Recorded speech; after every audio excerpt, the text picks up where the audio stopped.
ماشاءاللہ جنت نے کہا ڈاکٹر صاحب تم کو کیا ملے؟ ماشاءاللہ دوزخ نے کہا مجھے مدار چاہیے۔ ماشاءاللہ دوزخ بھی پوچھ بیٹھی تمنا تمہاری کیا ہے؟ ماشاءاللہ جنت نے کہا مجھے شبیہ کا عزادار چاہیے۔ ماشاءاللہ ماشاءاللہ۔ اعوذ باللہ من الشیطان اللعین الرجیم، بسم اللہ الرحمن الرحیم۔ الحمد للہ الاول بلا اول کان قبلہ والآخر بلا آخر یکون بعدہ، الذی قصرت عن رؤیتہ ابصار الناظرین وعجزت عن نعتہ اوہام الواصفین، ثم الصلاة والسلام والتحیۃ والاکرام علی رسول المسدد والمصطفى الامجد مولانا و مولا الثقلین جد الحسن والحسین ابی القاسم محمد اللہم صلی علی محمد وعلی محمد۔ الصلاة والسلام علی اہل بیتہ الطیبین الطاہرین المعصومین ولعنۃ الدائمۃ علی سائر اعدائهم اجمعین من یوم عداوتهم الى قیام یوم الدین وبعد یوم الدین، اما بعد فقد قال الحکیم فی محکم کتابہ المجید وهو اصدق الصادقین وقوله الحق۔ بسم اللہ الرحمن الرحیم، الف لام میم، ذلک الکتاب لا ریب فیہ ھدی للمتقین الذین یؤمنون بالغیب ویقیمون الصلاۃ ومما رزقناہم ينفقون والذین یؤمنون بما انزل الیک وما انزل من قبلک وبالآخرة هم يوقنون أولئك على هدى من ربهم وأولئك هم المفلحون، صدق الله العلي العظيم۔ صلوات اللہم صلی علی محمد وعلی محمد وجل۔ ملتمس ہوں کہ آپ حضرات تمام مرحوم مرحومات خصوصاً بانیان عرشہ عزا کے مرحوم مرحومات اپنے اور میرے مرحوم مرحومات کے لیے ایک مرتبہ سورہ فاتحہ اور بسم اللہ الرحمن الرحیم۔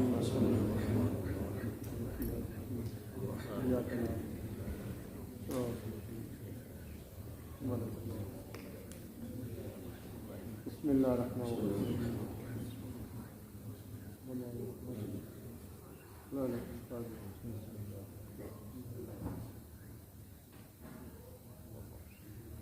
بار الہ محمد وآل محمد علیہ السلام کے صدقے میں، اس عرش عزا کے صدقے میں بانیان عشرہ محرم کی توفیقات خیر میں اضافہ فرما۔ محمد وآل محمد کے صدقے میں تمام صاحبان جو اس ادارے کے اندر کسی بھی طرح سے ڈیوٹی انجام دے رہے ہیں، چاہے وہ کچن کے اندر تبرک بنانے والی ہماری مائیں بہنیں، یہ بھائی جو مختلف زیارتوں کو تیار کر رہی ہیں، تمام تر کو اجر عظیم عطا فرما۔ محمد وآل محمد کے صدقے میں جو صاحبان درہمن دامن سکنے اس ادارے کے ساتھ تعاون کر رہے ہیں، ان کی توفیقات خیر میں اضافہ فرما اور ان کے روزی رزق میں اضافہ فرما، ان سب کے مرحوم مرحومات کی مغفرت فرما، اور محمد وآل محمد کے صدقے میں ہمارے جو بچے بچیاں امتحانات دے رہے ہیں، ان سب کو تمام تر امتحانات میں کامیابی و کامرانی عطا فرما، اور محمد وآل محمد کے صدقے میں جناب علی اصغر اور محمد اور مولا حسین کے وہ بچے جن کا تاریخ بتاتی ہے کہ کربلا میں پیاس کی وجہ سے شہید ہوئے، ان تمام سادات کے بچوں کے صدقے میں بے اولاد جوڑیوں کو آباد فرما، جو صاحبان بچے کی بیٹے کی خواہش رکھتے ہیں انہیں بیٹا عطا فرما۔ محمد وآل محمد کے صدقے میں ہمارا خاتمہ بالخیر فرما، ہمارا خاتمہ بالولایت فرما، ہمیں اس وقت تک موت نہ دینا جب تک تیری ذات ہم سے راضی نہ ہو جائے۔ محمد وآل محمد کے صدقے میں ہمیں دنیا میں زیارت مولا حسین علیہ السلام نصیب فرما اور آخرت میں شفاعت مولا حسین علیہ السلام نصیب فرما۔ محمد وآل محمد کے صدقے میں اپنی آخری حجت زہرا کے آخری لال اس فرش عزا کے وارث امام زمانہ عجل اللہ شریف کے ظہور میں تعجیل فرما، اپنی اپنی دعاؤں کی قبولیت کے لیے ایک مرتبہ بلند آواز سے درود اللہم صلی علی محمد وعلی محمد۔ سلسلہ گفتگو میں آپ کے اذہان عالیہ کو ایک مرتبہ پھر سلسلہ گفتگو کی طرف متوجہ کرنا چاہوں گا۔ اس سے قبل نبی معظم حضرت محمد مصطفیٰ صلی اللہ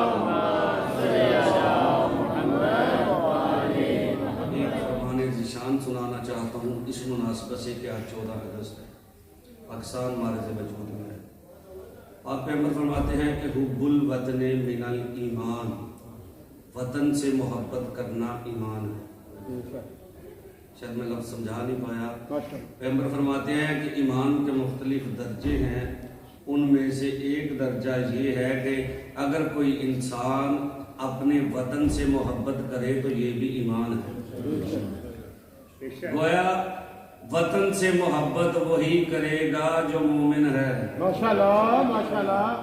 وطن سے محبت اسی کو ہوگی جو مومن ہے، کیونکہ محبت وہی کر سکتا ہے جس کے دل میں ایمان کی رمق باقی ہو، اور محبان محمد و آل محمد سے بڑھ کر وطن سے کون محبت کر سکتا ہے۔ اور عزیزان گرامی مرتبت، خود ذات پیغمبر گرامی مرتبت کو مکہ سے بڑی محبت۔ آپ صلی اللہ علیہ وآلہ وسلم 50-63 سالہ زندگی میں 50 سال تک مکہ میں رہی اور 13 سال مدینہ میں رہی۔ جب مدینہ کی طرف آپ نے ہجرت کی تھی اللہ کے حکم پر اور حالات کی بنا پر، تو جو کوئی بندہ بھی مدینہ سے مکہ آتا تھا جب ہو کے واپس چلا جاتا تھا تو میرے نبی پوچھتے تھے کہ مکہ کا کیا حال ہے۔ ماشاءاللہ۔ حتیٰ کہ روایت یہ یہاں تک کہتی ہے کہ آپ جہاں پر رہتے تھے وہاں پہ ایک بیری کا درخت تھا، نبی اس درخت کے بارے میں بھی پوچھا، کیونکہ خود فرما رہے ہیں کہ حب الوطن من الایمان، یعنی مومن وہی ہے جو وطن سے محبت رکھتا ہے۔ اور شیعہ نے حیدر کرار نے جو وطن پاکستان کے لیے قربانیاں دی ہیں کسی قوم نے نہیں دی، اور جس قدر ہم وطن سے مخلص ہیں جو محبان محمد و آل محمد ہے کوئی اور ہو نہیں سکتا۔ آپ دیکھیے کتنی دور بیٹھے ہیں وطن سے، درمیان میں پتہ نہیں کتنا فاصلہ، 8 گھنٹے کی فلائٹ، لیکن اس کے باوجود بھی ذہن میں یہی رہتا کہ اللہ پاکستان کی خیر کرے۔ یہ کیوں؟ کیونکہ اللہ نے آپ کو دولت ایمان سے نوازا ہے، اور ایمان تقاضا کرتا ہے کہ وطن سے محبت کی۔ درود بھیجیے محمد والے۔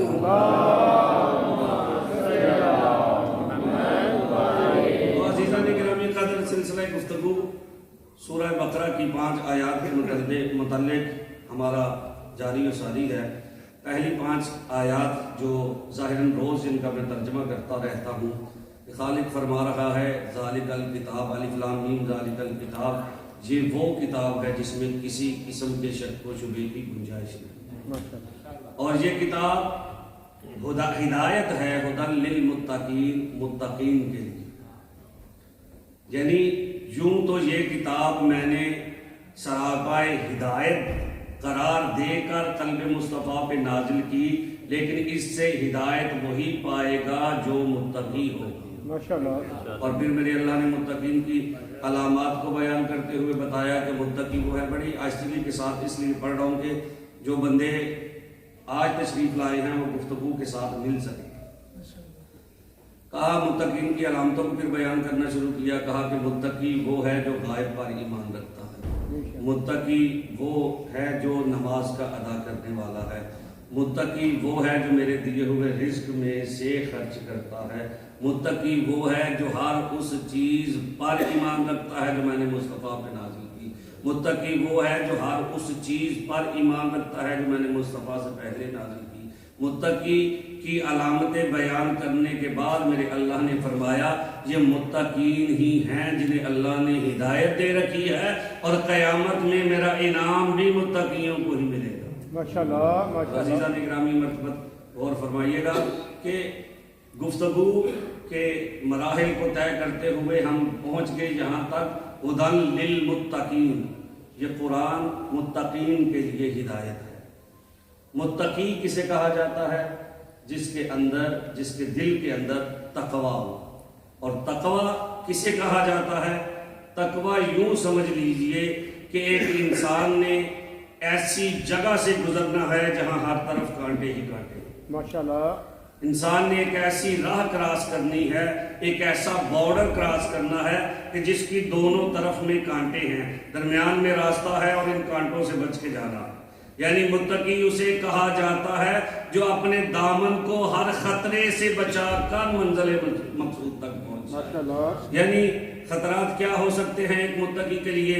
جھوٹ بولنا ایک خطرہ ہے، متقی اسے کہا جاتا ہے جو جھوٹ سے بچے گا۔ اور فرما رہے ریاکاری ایک خطرہ ہے، متقی اسے کہا جائے گا جو ریاکاری سے بچے۔ ریاکاری یعنی کیا؟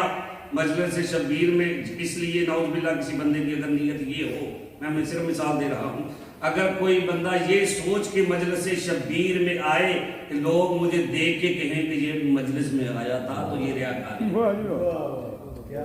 کوئی بندہ یہ سوچ کے مسجد میں نماز پڑھنے کے لیے جائے کہ لوگ کہیں یہ بہت بڑا نمازی ہے، یہ ریاکاری ہے۔ کوئی بندہ یہ سوچ کر کسی کو صدقہ و خیرات دے ویڈیو بنا کے، یہ ریاکاری ہے۔ عزیزان اکرامی مرحبا، متقی وہ ہے جو جھوٹ سے بھی بچتا ہے، ریاکاری سے بھی بچتا ہے، بری صحبت سے بھی بچتا ہے، اور متقی وہ ہے جو ہر طرح کی برائی سے بچتا ہے۔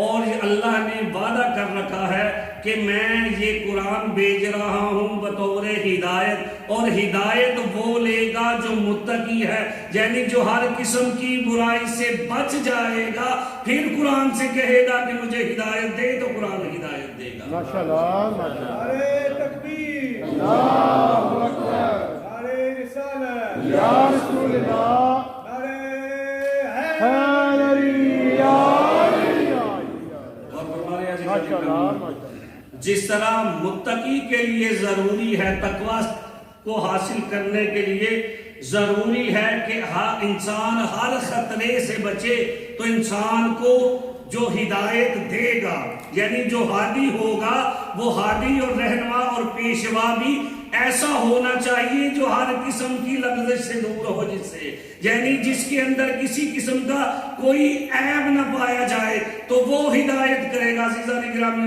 مطلب دینے جا رہا ہوں، متقی اسے کہا جاتا ہے جو ہر خطرے سے بچے، اور متقی کو ہدایت دینے کے لیے جو ہادی آئے گا، وہ ہادی ایسا ہونا چاہیے جس کے اندر کسی قسم کا کوئی عیب نہ ہو۔ ارے وہ کسی کو کیا ہدایت دے سکتا ہے جو یہ کہتا رہے لولا علی اللہ لکا، اگر علی نہ ہوتے تو میں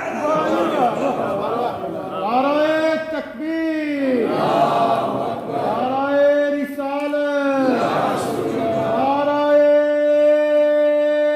حیدری۔ ماشاءاللہ۔ جس طرح متقی کو خطرات سے بچنے کی ضرورت ہے، اسی طرح سے ہادی بھی بے عیب ہونا چاہیے۔ اور ایک جملہ اور کہوں اگر آپ کی توجہ، ماشاءاللہ۔ وہ صاحب گویا اعلان کر کے بتلا رہے تھے، دیکھو میں بھی یہ سمجھ رہا ہوں، نجات علی کے بغیر ممکن نہیں، تم بھی سمجھ جانا۔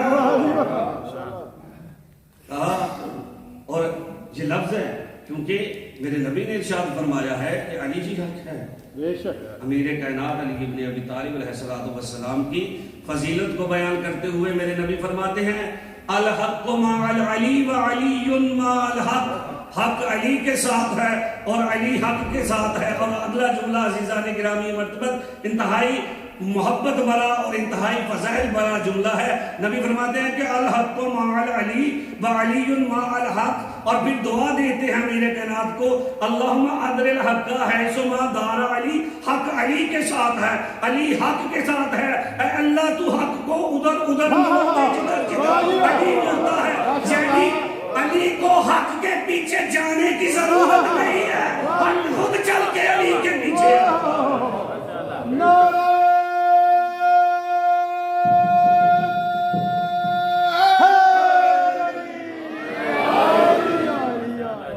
میرے کائنات علی ابن ابی طالب علیہ السلام کو یہ مطلب اس لیے دیا کہ آج کا کلام پڑھ سکیں۔ ماشاءاللہ۔ عزیزان گرامی قدر، اللہ نے اس ہستی کو حق کے ساتھ پیغمبر گرامی مرتبت کا جانشین بنا کر بھیجا۔ ماشاءاللہ۔ لفظوں پہ غور فرمائیں گے انشاءاللہ، آپ کی سماعتوں کا ویسے ہی میں معتقد ہوں۔ عزیزان گرامی مرتبت، کہا کہ اللہ حق کو ادھر ادھر پھیر دے جدھر جدھر علی مڑتا ہے، یعنی علی کو اللہ نے وہ فضیلت عطا کی۔ دیکھیے میں بات سمجھانے کے لیے ایک اور جملہ کہتا چلوں، مجھے اور آپ کو اگر حق کی ضرورت ہے تو تلاش کریں گے، بے شک ڈھونڈیں گے کہ حق کہاں پر ہے، لیکن علی اس ذات باکمال کو کہا جاتا ہے جس کے پیچھے پیچھے حق چلتا ہے۔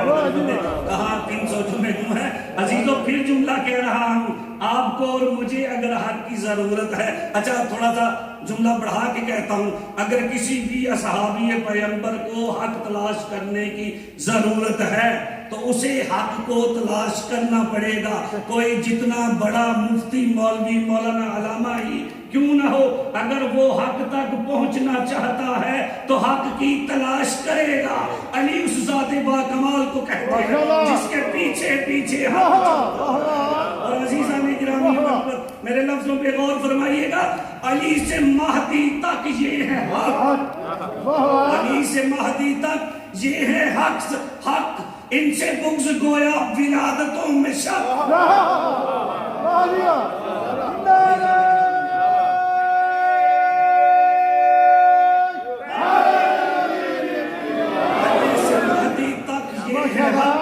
ان سے بغض گویا ولادتوں میں شک، ہمیں اس گھڑی کا انتظار ہے ناصر، ہمیں اس گھڑی کا انتظار ہے ناصر جب غیب سے آئے صدا یہی ہے۔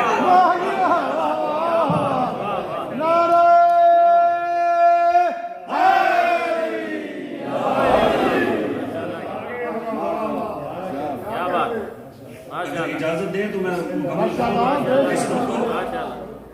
علی سے مہدی تک یہ ہے حق، ان سے بغض گویا ولادتوں میں شک، ہمیں اس گھڑی کا انتظار ہے ناصر۔ میں خود لکھتا ہوں،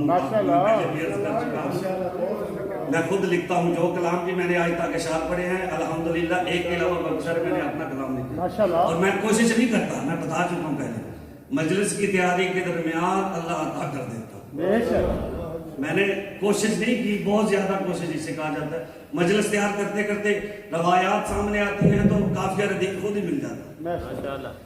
علی سے مہدی تک یہ ہے حق، ان سے بغض گویا ولادتوں میں شک، ہمیں اس گھڑی کا انتظار ہے ناصر جب غائب کی آئے صدا یہی ہے حق، اور نسلوں کی طہارت کا یہی پتہ دیتے ہیں، نام علی لے کر ہم منکر کو جلا دیتے ہیں۔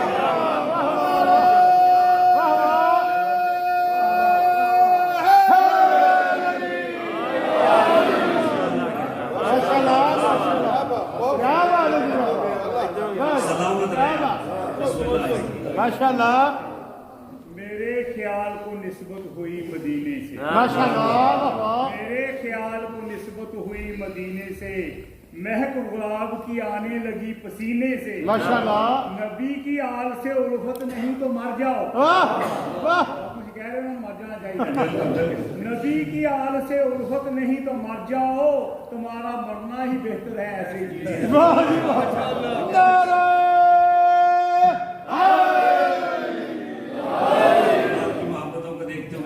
دو مصرے اور کہہ کے پھر مطلب کو آگے بڑھاؤں گا۔ جہاں میں روز روشن کی طرح اہل بیت کا نور ہے، جہاں میں روز روشن کی طرح، اپنے لکھے ہوئے اشعار میں پڑھتا ہوں، میں پہلے عرض کر چکا، جہاں میں روز روشن کی طرح اہل بیت کا نور ہے، نجاست تو دور کی بات، خیال نجاست بھی ان سے دور ہے، اور جو کہے اہل بیت کو اپنا ہم مثل ناصر تو کچھ اور ہو نہ ہو حرامی ضرور۔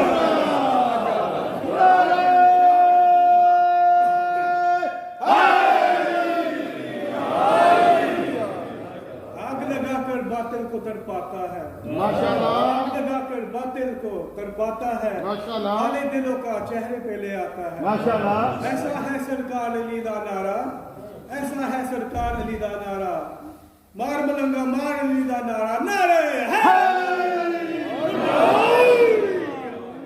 اور عزیزان گرامی مرحبا، یہ محبت حیدر، یہ ولایت حیدر، یہ مولا کائنات علیہ الصلوۃ والسلام کی محبت کوئی عام چیز نہیں ہے۔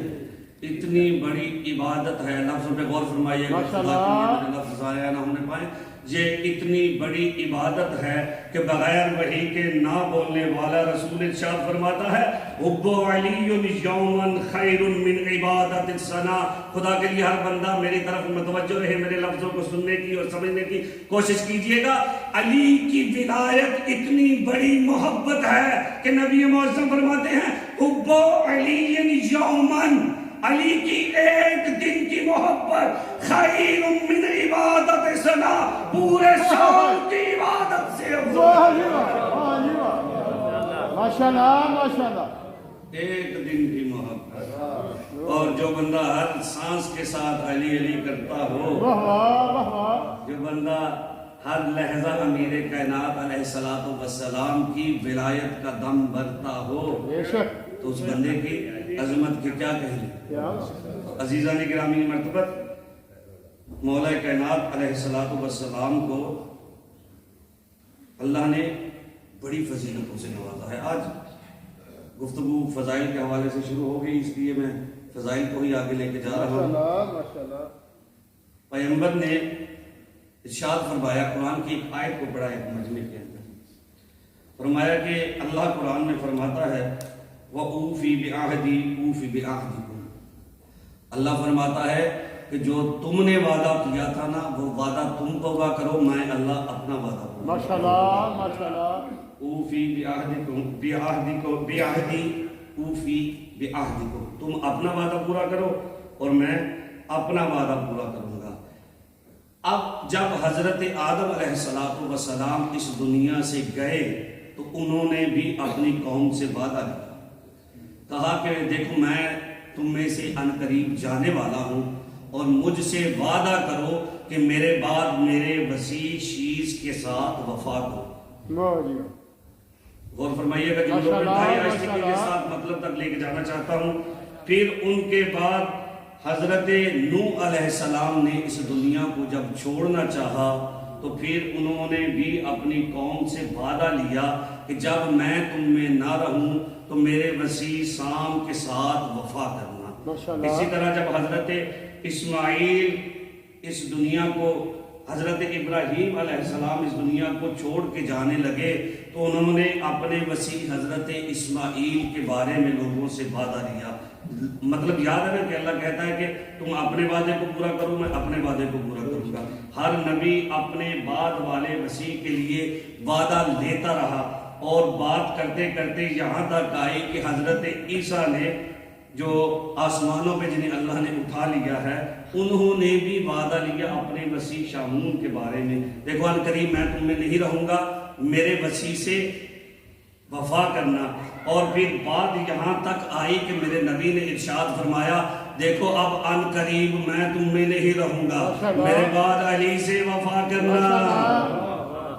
اور کہا کہ تمہیں وہی کچھ کرنا ہے جیسے گزشتہ امتوں نے کیا، کہ ہر امت نے اپنے نبی کے وسیع کے ساتھ کیے ہوئے وعدے کو پورا کیا تو اللہ نے انہیں نجات دی۔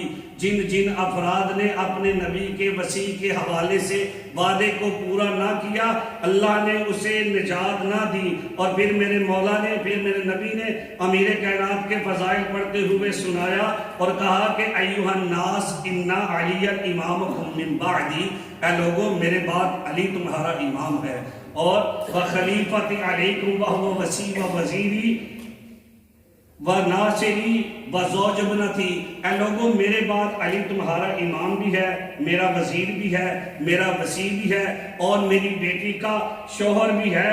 اور پھر جملہ فرمایا میرے نبی نے کہ حوض کوثر پہ میرے ساتھ علی ہی حوض کوثر سے سیراب کرے گا۔ اور پھر میرے نبی نے فرمایا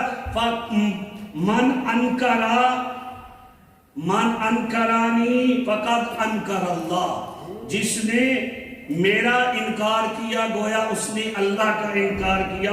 اس سے پہلے میرے نبی نے ارشاد فرمایا کہ من انکرہ فقد انکرنی، جس نے علی کی ولایت کا انکار کیا اس نے میری نبوت کا انکار کیا۔ فقد انکر عز و جل، جس نے میری نبوت کا انکار کیا گویا اس نے اللہ کی ربوبیت کا انکار کیا ومن اقر بامامتہ فقد اقر بنبوتی ومن اقر بنبوتی فقد اقر بوحدانیتہ میرے نبی نے ارشاد فرمایا کہ جس نے میری نبوت جس نے علی کی امامت کا انکار کیا اس نے میری نبوت کا انکار کیا جس نے میری نبوت کا انکار کیا گویا اس نے اللہ کا انکار کیا عزیزو بات ابھی تک شاید آپ سمجھ نہیں پا رہے کہ اگر کوئی بندہ علی کی ولایت کا انکار کرے تو وہ نبی کا بھی منکر بن جاتا ہے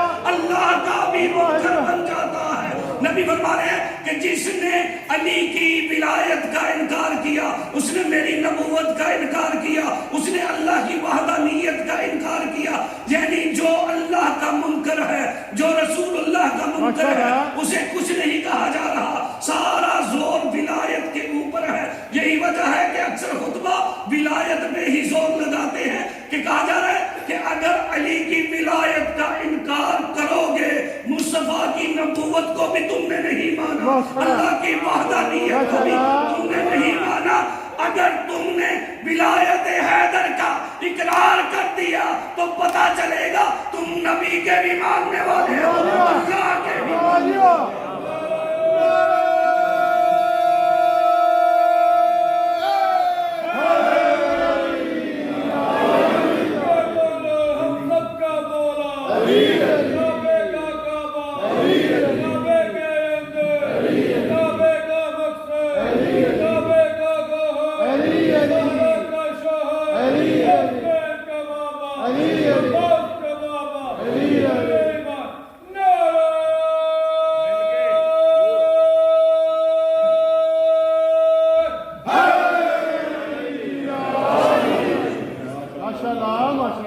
بندہ یہ چاہتا ہے کہ وہ اللہ کا ماننے والا کہلوائے اور رسول اللہ کا ماننے والا کہلوائے تو اسے علی کو ماننا پڑے گا بے شک اور پھر میرے نبی نے اگلی حدیث کے اندر ارشاد فرمایا من عصا علیًا فقد عصانی جس نے علی کی نافرمانی کی اس نے مجھ محمد کی نافرمانی ماشاءاللہ کچھ بندے سمجھ پائے میرے لفظ کو کہا من عصا علیًا فقد عصانی ومن عصانی فقد عصا اللہ جس نے علی کی نافرمانی کی جس نے علی سے بغض رکھا اس نے مجھ محمد سے بغض رکھا اور جس نے مجھ سے بغض رکھا فقد عصا اللہ عز و جل گویا اس نے اللہ سے عداوت اور دشمنی اور بغض رکھا اور پھر فرمایا من عطا علیًا فقد عطانی ومن عطانی فقد عطا اللہ جو علی سے بغض رکھے گویا کہ وہ رسول اللہ کا مبغض ہے جو علی سے بغض رکھے گویا کہ وہ اللہ کا مبغض ہے ارے بات ابھی تک نہیں سمجھ پائی دنیا والے جس کی محبت عین محبت الہی ہے جس کا بغض عین بغض الہی ہے اس باکمال شخصیت کو علی کہتے ہیں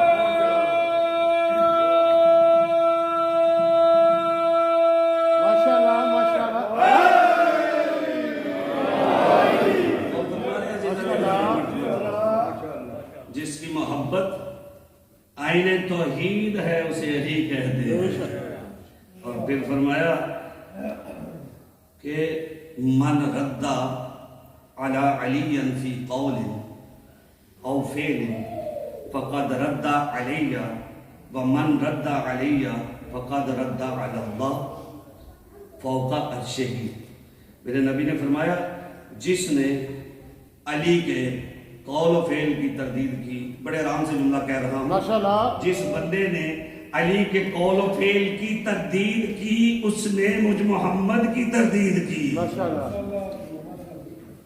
بچوں کو خدا کے لیے بٹھائیے میرا مطلب جو ہے میں آپ تک نہیں پہنچا سکوں گا ایسے ہی چلتے پھرتے رہے تو عزیزان گرامی مرتبہ ذرا توجہ فرمائیے گا میرے نبی نے فرمایا کہ جس بندے نے علی کے قول و فعل کو رد کیا گویا اس نے مجھ محمد کے قول کو رد کیا میں آپ کی سماعتوں کے قربان ابھی تک بول نہیں رہے کہ میں پہلے عرض کر چکا جو علی کی اطاعت کرے وہ مصطفیٰ کا مطیع ہوتا ہے، جو مصطفیٰ کا مطیع ہے وہ اللہ کا مطیع ہوتا ہے، اور جو علی کے کسی قول کو رد کرے گویا کہ وہ مصطفیٰ کو نہیں اللہ کو رد کر رہا ہے۔ زبان کے ساتھ دل بولا، علی مولا، علی مولا۔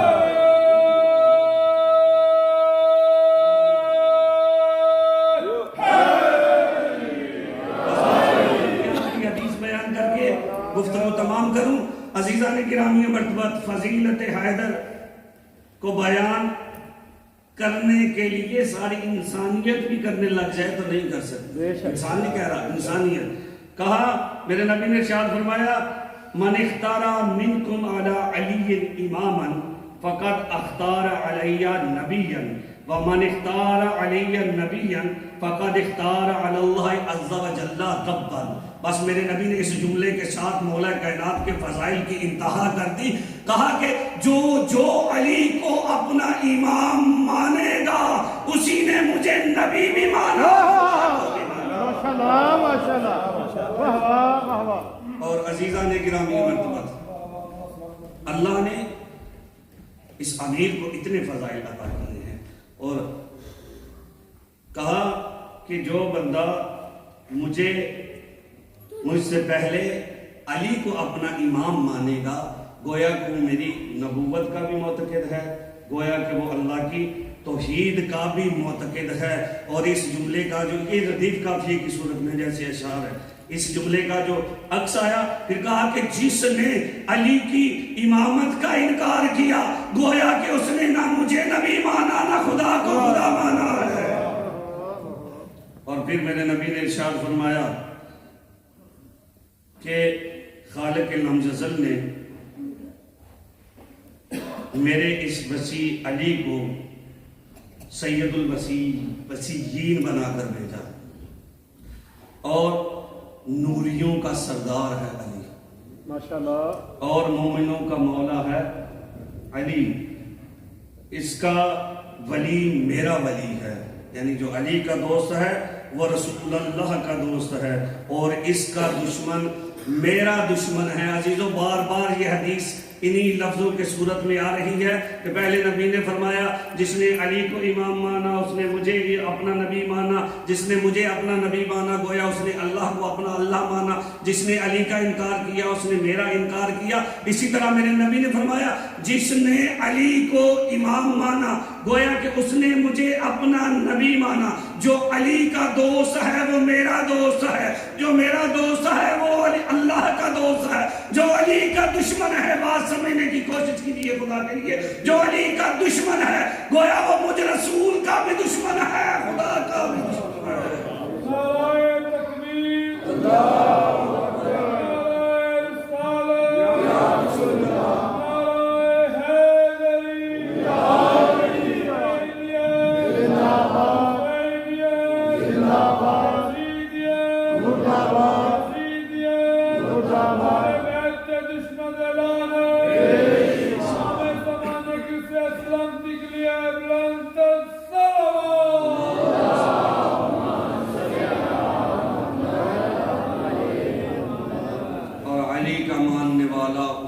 کہا جا سکتا ہے جو صرف علی کو نہیں علی کی بھی مانے۔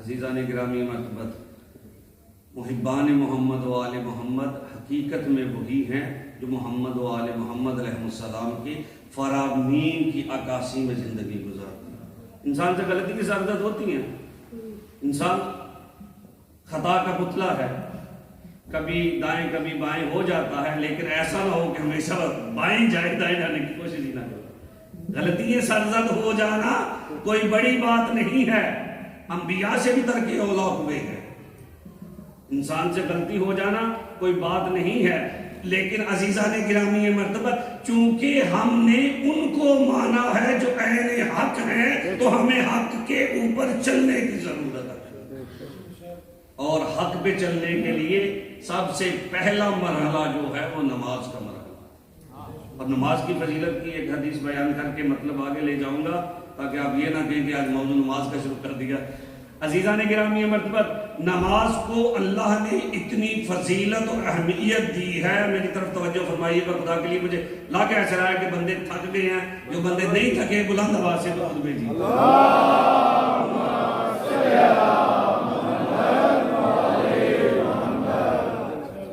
اللہ نے نماز کو وہ فضیلت اور اہمیت دی ہے کہ پاک پیغمبر حضرت محمد مصطفیٰ صلی اللہ علیہ وسلم فرماتے ہیں قیامت کے دن دو طرح کے افراد ایسے ہوں گے جنہیں مجھ محمد کی شفاعت نہیں ملے گی.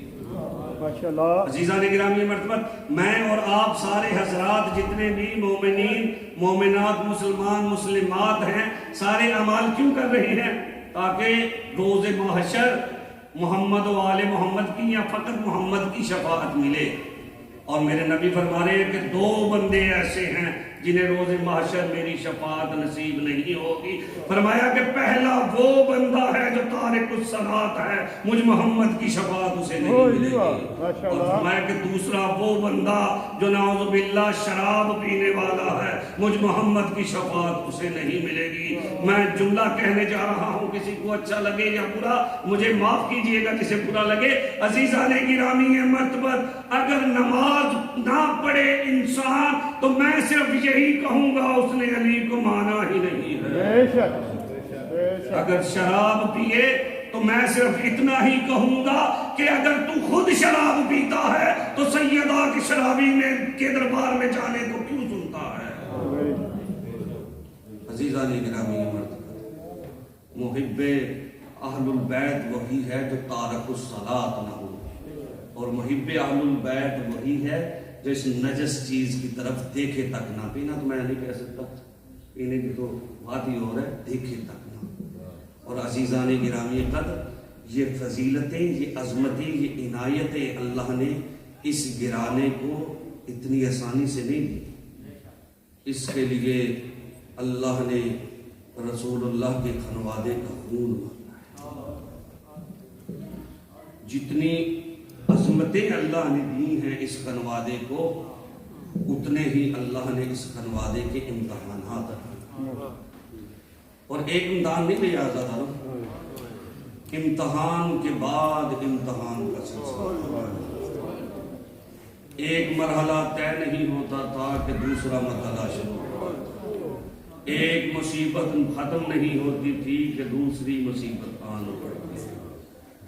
عزادارو، آج مجھے حکم ملا ہے کہ اس شہزادی کے بچوں کے مصائب پڑھنے ہیں جس نے مدینہ واپس آ کر اپنے بچوں کا مولا حافظ میں نے شہزادی کا نام نہیں لیا تھا.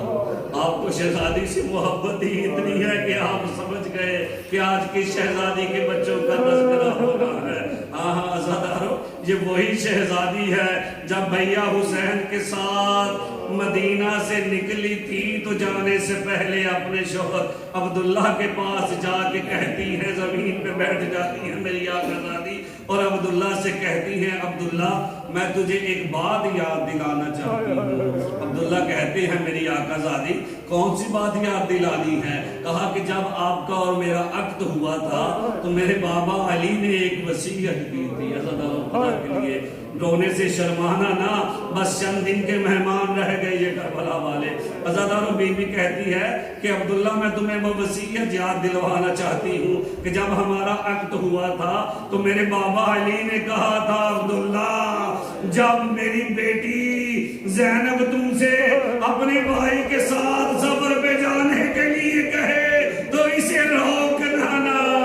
عزادارو، عبداللہ نے کہا آقازادی میں نے کب روکا ہے، بلکہ میں آپ سے کہتا ہوں جاتے ہوئے اول محمد کو ساتھ لے جائیے جہاں پہ ایسا لگے کہ آپ کے بھائی پہ مصیبت آنے والی ہے، بھائی پہ دونوں کو قربان کر دینا. اجرکم الاللہ، اجرکم الاللہ.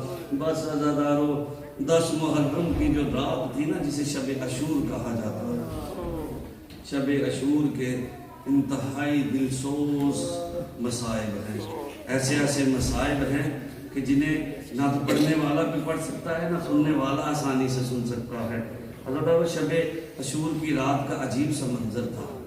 مولا حسین رات کے ایک پہر میں اپنے خیمے سے باہر نکلتے ہیں، اور جب تھوڑا سا چلتے ہیں نا خیام سادات کی طرف جہاں پہ سیدانیوں کے خیمے لگے تھے، تو کسی خیمے سے یہ آواز آ رہی تھی کہ اے میرے 6 ماہ کے لال، کل بابا سب سے پہلے تم کسی خیمے سے عزادارو یہ آواز آ رہی تھی، حسن کی نشانی، کل تم چچا پہ سب سے پہلے قربان ہونا۔ کہیں سے اصحاب و انصار کی قربانیوں کے لیے بچے تیار ہو رہے تھے۔ عزادارو کربلا میں ٹوٹل 9 خواتین ایسی ہیں جنہوں نے خود اپنے بچوں کو ذبح ہوتے ہوئے دیکھا ہے۔ ان میں سے ایک عالی مقام بی بی ہے زینب عالیہ، وہ اپنے بچوں کو خیمے میں تیار کرتے ہوئے بالوں میں ہاتھ بیڑتے ہوئے کہہ رہی تھی، اونا محمد کل سب سے پہلے تم بابو پہ قربان ہونا، اجرکم اللہ۔ بس عزادارو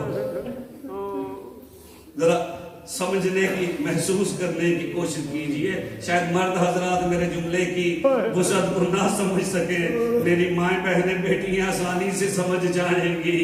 جب مائیں بچوں کو تیار کرتی ہے نا عزادارو، تو دل میں خواہش ہوتی ہے کہ جب کہیں پہ میرا بچہ جائے تو سب سے منفرد لگے، جب کوئی میرے بچے کو دیکھے تو لوگ کہیں کہ وہ ماں نے کیسا تیار کیا ہے۔ ارے کربلا کی ماں کا حوصلہ دیکھیے، بچوں کو تیار کر رہی ہے موت کے لیے۔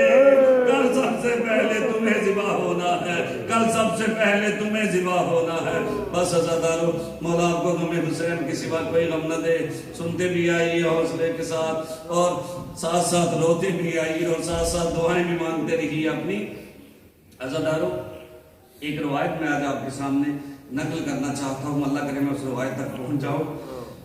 وہ روایت آیت اللہ خوئی کے ایک شاگرد ہیں وہیں پہ عراق کے اندر، جو بہت بڑے مصنف ہیں، بہت ساری کتابیں لکھی ہیں، وہ روایت ان سے منقول ہے۔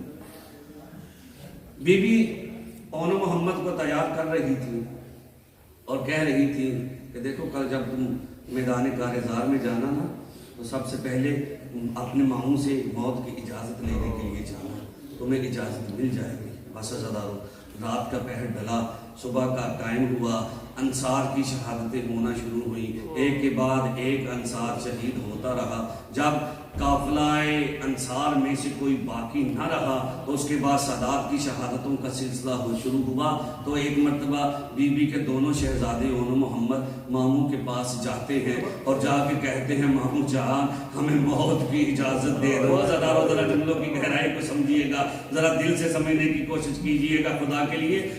عام طور پہ بھائیوں کو بہنوں کے بچوں سے بڑا پیار ہوتا ہے، یہ ہماری اور آپ کی زندگی ہے۔ ایسا بندہ کوئی نہیں ہو سکتا جو بہن کے بچوں سے پیار نہ کرے۔ عزادارو بہن بھی کوئی عام بہن نہیں، زینب عالیہ جیسی بہن ہے جس کے بچے ہیں۔ جب بچوں نے آگے کہا نا ماموں ہمیں موت کی اجازت دے دو، تو عزادارو مولا حسین نے پہلی فرصت میں موت کی اجازت نہیں دی۔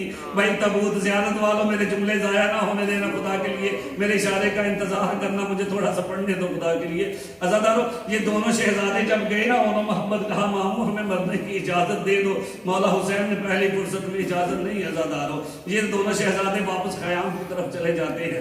جب خیمے میں جا کے بیٹھے ہوتے ہیں، جناب زینب عالیہ دیکھتی ہیں اور دیکھ کے کہتی ہیں اونا محمد کیا تمہیں رات کے میرے لفظ یاد نہیں ہے کہ تمہیں کہا تھا کہ ماموں میں سب سے پہلے قربان ہونا؟ کہا اماں ہم گئے تھے ماموں کے پاس پر ہمیں موت کی اجازت نہیں مل رہی۔ اجرکم اللہ عظم اللہ اجورنا واجورکم انشاءاللہ۔ عزادارو جب بچوں نے کہا نا کہ ہمیں موت کی اجازت نہیں مل رہی، عالیہ حسین کی بہن زینب عالیہ نے بھائی عباس کو آواز دی اور کہا بھیا عباس جا کے حسین سے کہو زینب کہتی ہے اے حسین تجھے میرے حق کا واسطہ میرے بچوں کو موت کی اجازت دے دے۔ عزادارو جب یہ دونوں شہزادے واپس جاتے ہیں، مولا عباس جا کے اپنی بہن کا پیغام دیتے ہیں، دونوں شہزادوں کو موت کی اجازت مل جاتی ہے۔ عزادارو دونوں شہزادے میدان کارزار میں چلے جاتے ہیں۔ دونوں شہزادے جب جا رہے ہوتے ہیں تو دونوں بھائی آپس میں ایک دوسرے سے کہتے ہیں بھیا تم دائیں سے حملہ کرنا، میں بائیں سے حملہ کروں گا. جب دونوں حملہ کر چکیں گے تو پھر کل میں لشکر میں آ کے ملیں گے. عزادار دونوں شہزادے چلے گئے. ایک نے دائیں سے حملہ کیا، ایک نے بائیں سے حملہ کیا کہ اتنے میں ایک لعین کی تلوار ایک شہزادے کے سر میں لگی، وہ زمین کربلا پہ آ گیا. دوسرے شہزادے کو گرز لگا، وہ بھی میدان کربلا میں آ گیا. عزادارو ایک شہزادہ فوراً جنت چلا گیا. ایک شہزادے نے آواز دی، مامو ہماری مدد کو آئیں گے. عزادارو مولا حسین بچوں کی مدد کے لیے پہنچے. حوصلے کے ساتھ سنیے گا، ابھی ختم نہیں کر رہا. عزادارو جب یہ دونوں شہزادے دنیا سے چلے گئے، مولا حسین نے دونوں کے لاشوں کو اٹھایا. عزادارو یہاں پر بہت بڑا مصائب ہے. جب یہ دونوں لاشیں کربلا کی زمین سے خیام سادات کی طرف آئے ہیں، عزادارو زینب عالیہ اس با حوصلہ خاتون کو کہا جاتا ہے جس نے ہر جنازے کا آگے بڑھ کے استقبال کیا، پر جب مولا محمد آئے بی بی آگے نہیں بڑھی. حضرت مولا آپ کو کمرے حسین کے پیغام نہ دے. بس عزادارو بی بی جب آگے نہ بڑھی کہ ایک مرتبہ مولا حسین کی آواز آئی کہ میری بہن زینب کو بلاؤ. عزادارو جس روایت کا میں نے تذکرہ کیا تھا وہ روایت پڑھنے جا رہا ہوں. عزادارو جب بی بی کو بلانے کے لیے بھیجا گیا، مولا حسین نے دونوں لاشوں کو خیام کے سامنے رکھا. ایک کا لاشا دائیں تھا، ایک کا لاشا بائیں تھا. درمیان میں مولا حسین لیٹ گئے. کبھی دائیں لاشے میرے سامنے، کبھی بائیں لاشے میں سبحان اللہ. بس عزادارو مولا حسین نے اتنے مرحلے کے بعد بھی جب بی بی نے یہ سب کچھ دیکھ لیا، تب بھی اپنے بچوں کا غصہ نہیں لیا. شہزادی عالیہ بس عزادارو اس کے بعد جب شام غریبہ ہو گئی، سادات کی سادانیوں کو گرفتار کر لیا. حد تو یہ ہے کہ اس وقت بھی مقتل سے گزرتے ہوئے زینب عالیہ اور محمد کو نہ روئی. عزادارو اس قافلے نے کوفہ کا سفر کیا، پھر پلٹا. زینب عالیہ پھر بھی نہ روئی. جب مدینہ واپس آئی، گھر کے اندر داخل ہوئی، گھر میں دو مسلح دیکھے. جب ان کو غالب آیا تو زینب عالیہ نے لعنت اللہ علی القوم الظالمین. مادر میرے حسین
یا حسین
Yeah.